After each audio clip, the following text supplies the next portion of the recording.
Good morning, Fraud Book. This is Phil, and I'm saying hello again on this beautiful Sunday. This might sound a little repetitive, but my earlier video was trash from Facebook gremlins or the upload with my Android, and I'm sorry if they're disjointed and the sound continues, but the picture is off center and off the line with the sound. But anyways, I was speaking about a YouTube guy I watch all the time, his channel. I call him TLC, and he was showing how he carries his AR-15 with his service weapon or his pistol on his side. And I have no problem with that. It's more preference, but I don't want to rack around into the rifle when you do that to begin with and you put it on safe. Okay? Anybody that was in the military knows what a function check is on the M16. The AR-15 is based on that, okay? Today they have M4s, which are like smaller versions of the M16.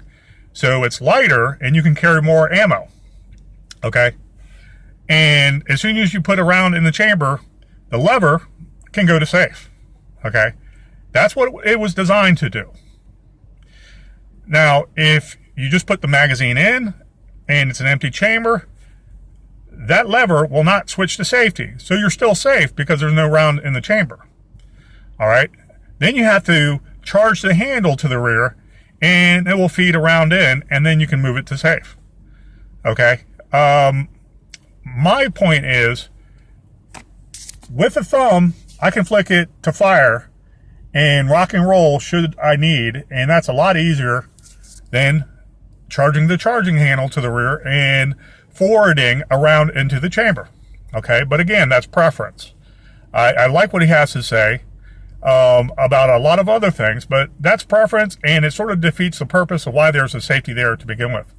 Can you imagine a whole battalion of men going through the jungle and they're spread apart, or they're in a wedge formation, or they're in columns, perhaps columns by two, and one guy's on the left, one guy's on the right, and so on and so forth as far as you can see. And they have the selector lever on fire, okay?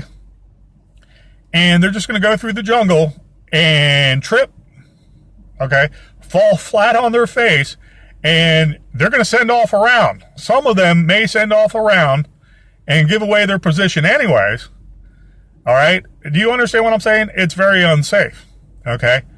If you have a high degree of contact expected, then you should be able to keep your thumb right there when you're ready to go, right there, and flick it to fire, okay? As soon as you see something up ahead, someone with a weapon, and you know that they're a threat, okay, flick it to fire. They still don't hear you, okay? But that charging handle, they might, all right? As soon as they see a threat, oh, I'm going to charge a round in there. Okay. So think about the safety aspect. It only takes a second to flick the lever, and that's just common sense. Keep around in the chamber and you'll be good to go. All you have to do is remember, flick to safety. That's how we were trained, especially doing the functions check. Okay.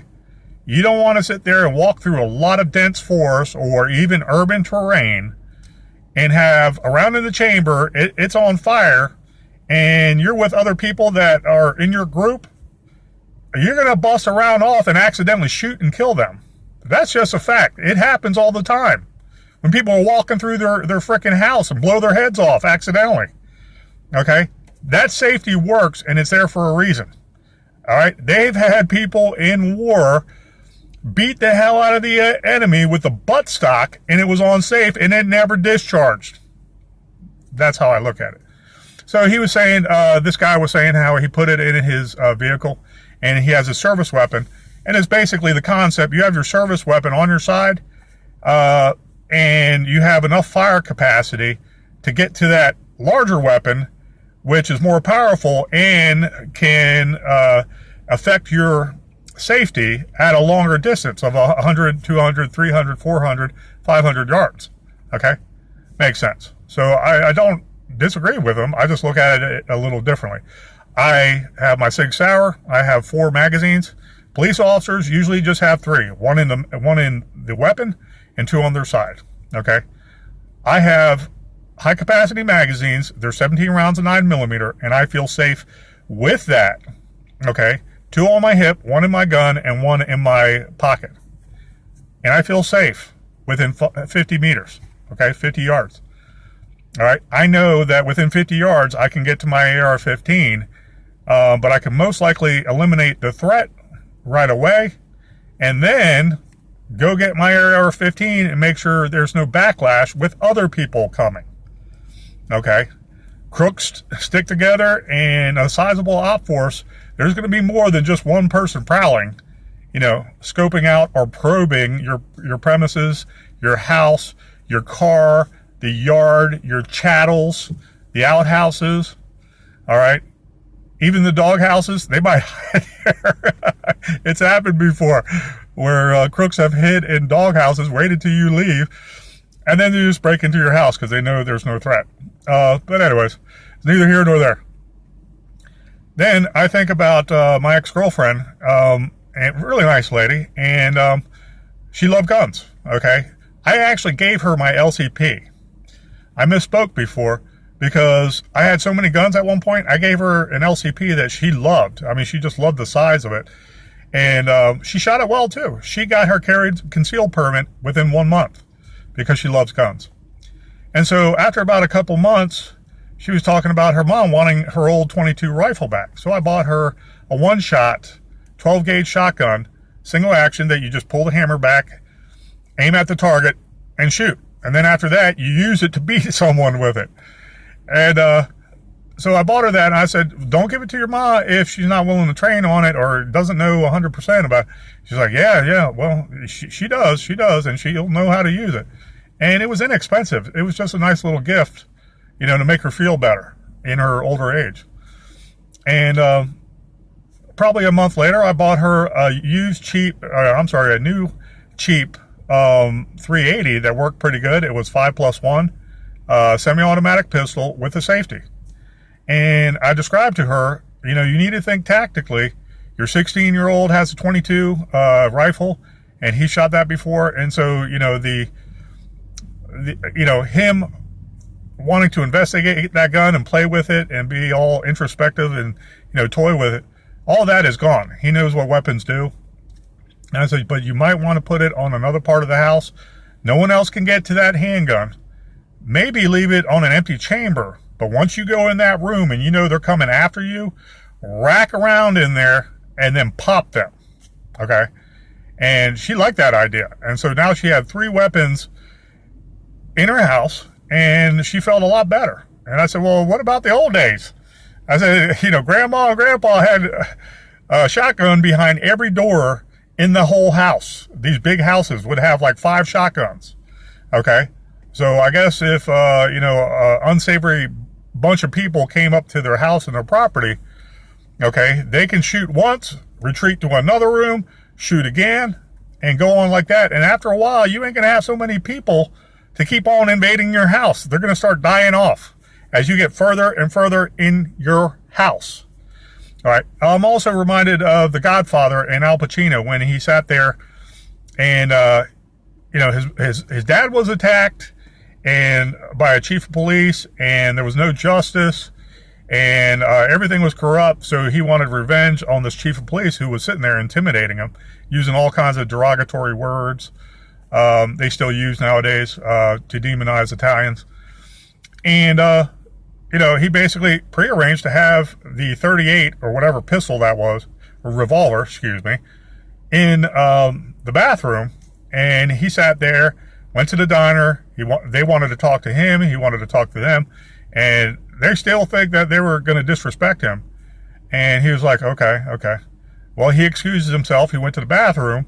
And it was one of those old hoppers where the water tank was up on the wall, about 5 feet high.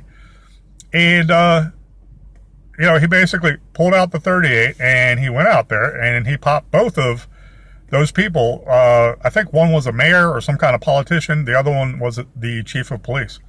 And in essence, that's how he became the new Godfather. Okay. And he was the next in line and what have you. And I think he was the middle child or the youngest. So that's what gained him respect. But it was pre-planned that that weapon would be somewhere tactically.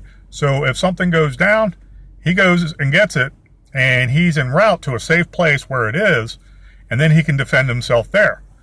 You know, if you're a moving target, you're a harder target. All right. Plus, you might have a safe space or a safe room you can go to, and you know the gig's up. So as soon as you get in there, if safety is a concern, you have it somewhere where you can reach it only, and just go to town. Maybe you have it fully loaded, and all you have to do is push the safety down, and you're ready to roll.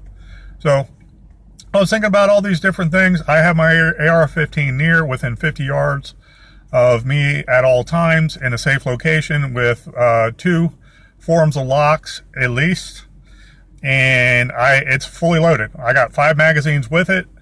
I have a 40 rounder that's in it, and it works. It never jams. I researched this 40 round magazine of AR-15 quality that can shoot 5.56 also, with the 223, and it never jams. So I don't want to go more than 50 in a magazine, and I don't want to do drums because I don't want to defeat the purpose of it being light, high-powered weaponry to reach out and touch someone between 400 and 500 yards. Okay, but my handgun is tried and true also, and I have 4 magazines. You know, think like that, so you always have the fire capacity to back you up. And if you're ever cornered and it's a gun battle going on and on and on, while those terrorists or those Antifa or anybody hell-bent on killing you, it could be robbers, like that California robbery with all those guys decked out in their protective gear. 9mm, it wasn't going to kill them, but they kept on shooting at people and cops behind cars, and then those cops ran out of ammunition. Some of those cops got killed, okay? Or, you know, they were there with the civilians, and they at least got shot up because they couldn't do much else afterwards. You know, I remember one lady was shot in the leg, and I think she was a police officer. And I don't know what happened to her, but the police officers on the outside of the perimeter, they finally went to the Korean gun stores, and they purchased AR-15s and high-powered shotguns and all kinds of different stuff. They rolled up in on them, fully automatic, shooting through the window, shooting out the window, and finally eliminated them one at a time. I think it was 2 individuals, but they were like on different sides.